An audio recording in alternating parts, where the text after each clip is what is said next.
My friends, your opening act this evening comes to us all the way from Kansas City. He has performed at the Magic Castle for over 25 years.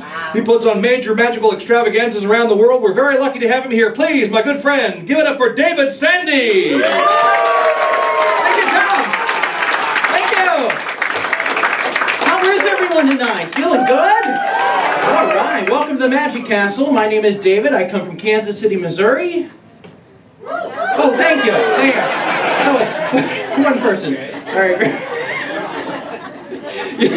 You know, back in Kansas City, when people find out I'm a magician, they often come up to me and they say, "Hey, Mr. Magician, where's your bag of tricks?"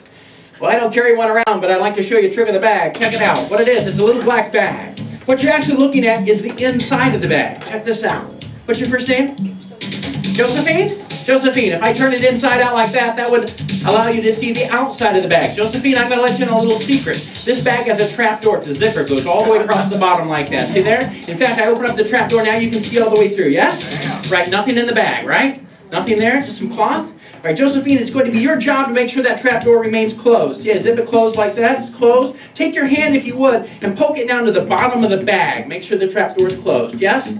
Perfect. Josephine, take my handkerchief. Wave it around a little bit. Poke it down into the empty bag. All the way. Get it all the way in there. Perfect. Josephine, ever been to the Magic Castle before? You have. Good. You're an experienced pro. On the count of 3, think a magical thought. 1, 2, 3. Did you? I felt it. Let's see how well she did this evening. Ladies and gentlemen, with Josephine's help, a little white handkerchief goes in, and by golly, a little white bird comes out. Let's hear it for Josephine. High five. Thanks, son. Yes, sir. Thank you very much. Whoa. That had to hurt. All right. Very good. Very good. Good crowd. Good crowd. Time for the disappearing thing trick. Paper sack here. Sir, if that is your real name. Would you check that out? It's just an empty bag, yes? Reach inside. Okay, Josephine, you can check it out. Pass it to Josephine. All right. This guy looks a little curious.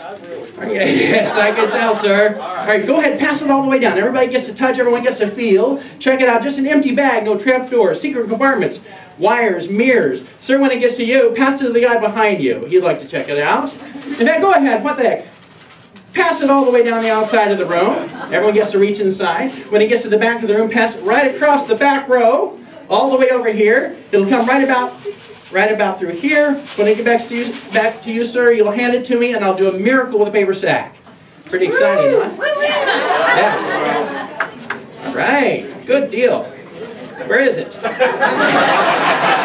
taken a shortcut, I think. It went out the door and went home. Okay. I tell you what, folks, in the interest of time, while you're examining that sack, I'm going to do the trick with this sack.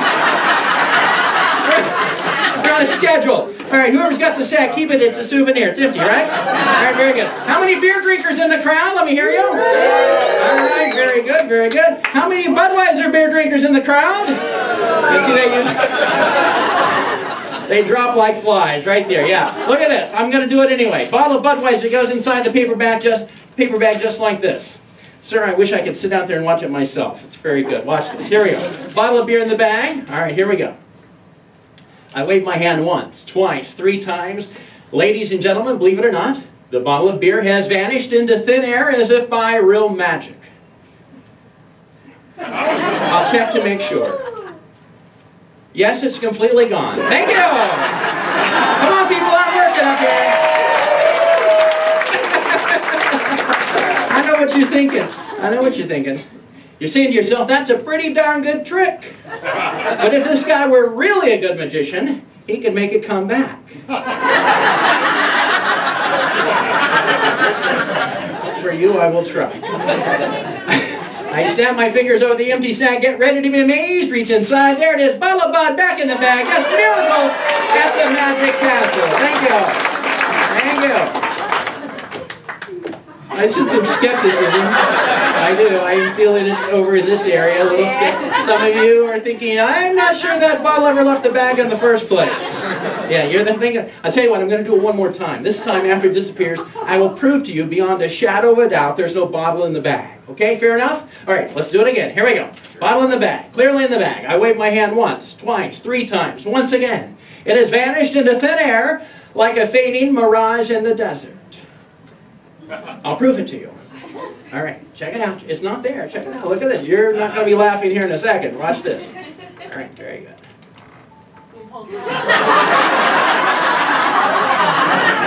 I take it you people just don't like bottle tricks. Oh, now he's good. Now, thank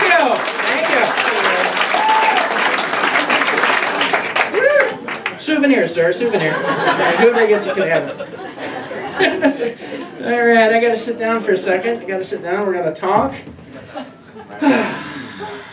This is a good crowd. Saturday night at the Magic Castle. How fun is that? You know, I love magic. I've been interested in it since I was a very small child. Started when I was 6 years old. Got bit by the bug. And I always loved to watch magic and read about magicians. And this is a true story. My parents oftentimes would go out of town on my dad's business trip. My mom would go with him. And when they were out of town, I'd go to my grandparents for the weekend. I want to say I was maybe 9 or 10 years old when this happened. One particular weekend, they're out of town. I'm staying at my grandparents'.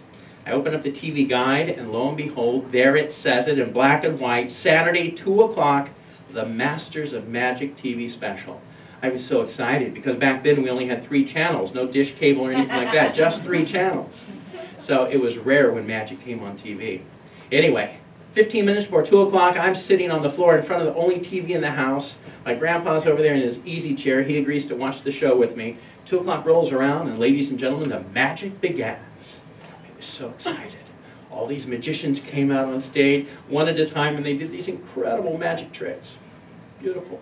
But there was one magician that did something I will remember till the last day that I live.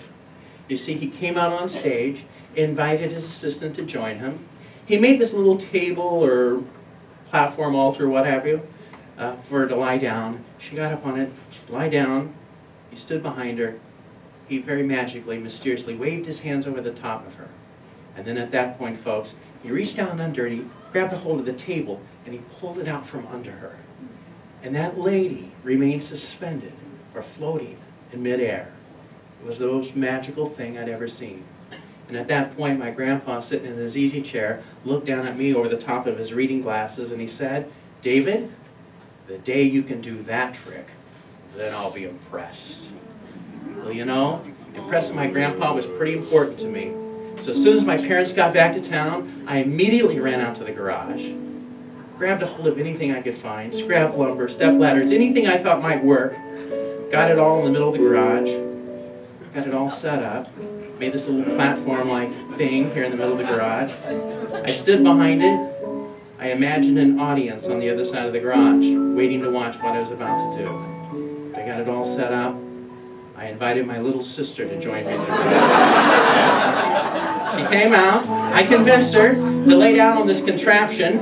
I reached down under her, pulled the table out. Well, it was the last time my sister ever agreed to help me in my magic.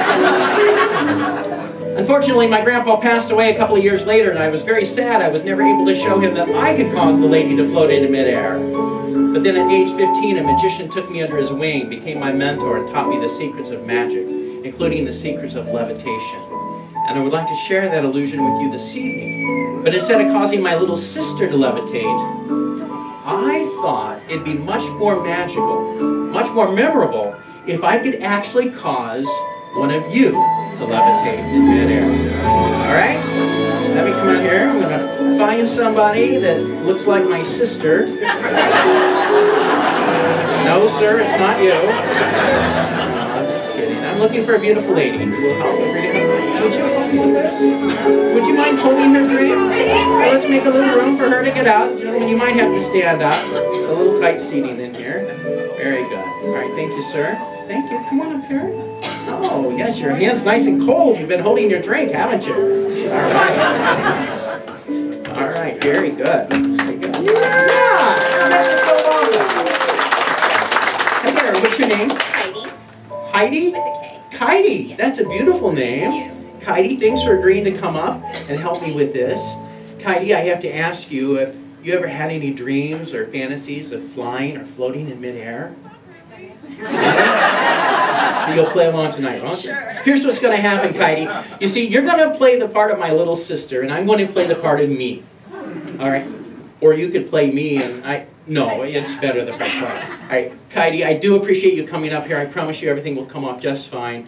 Ladies and gentlemen, the lovely and beautiful Heidi and I would like to present for you the illusion of levitation. I brought a few things from the garage.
Beautiful job, Heidi. Come on, one more round of applause.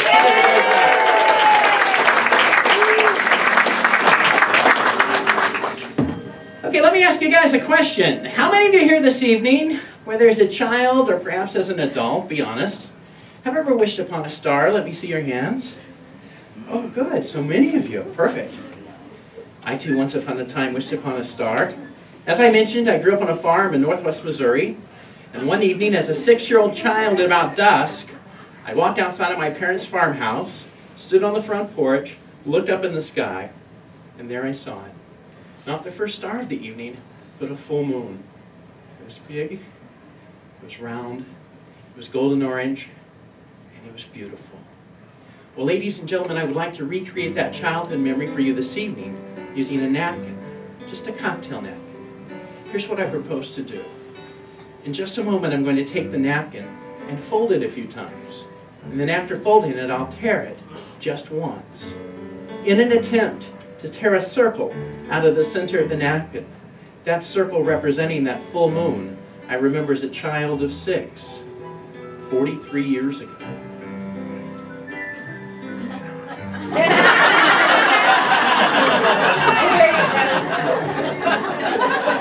Watch.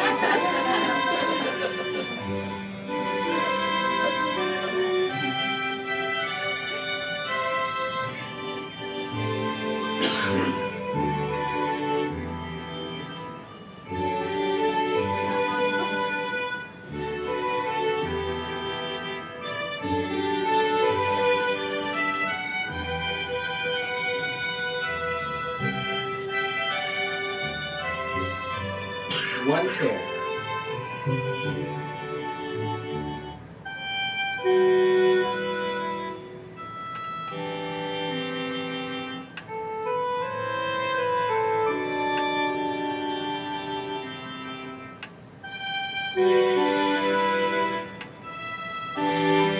Did you pinch that piece? Hold it right between your fingertips. Perfect. Let's see how well I did this evening.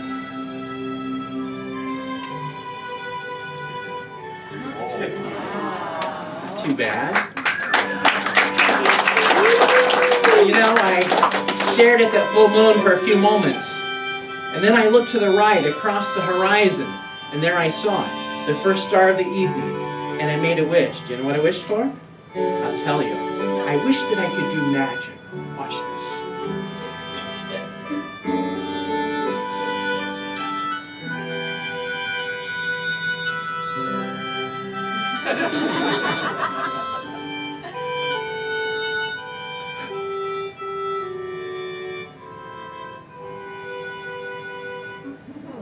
Do you know what I should have wished for?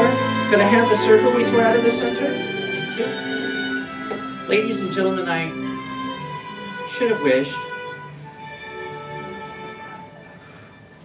for that star, because then I could have had all the magic I'd ever wanted.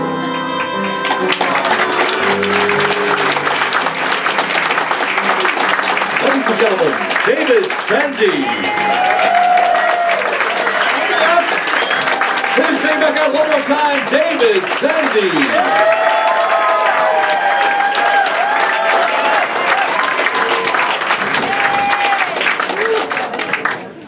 Yeah, that was crazy good there.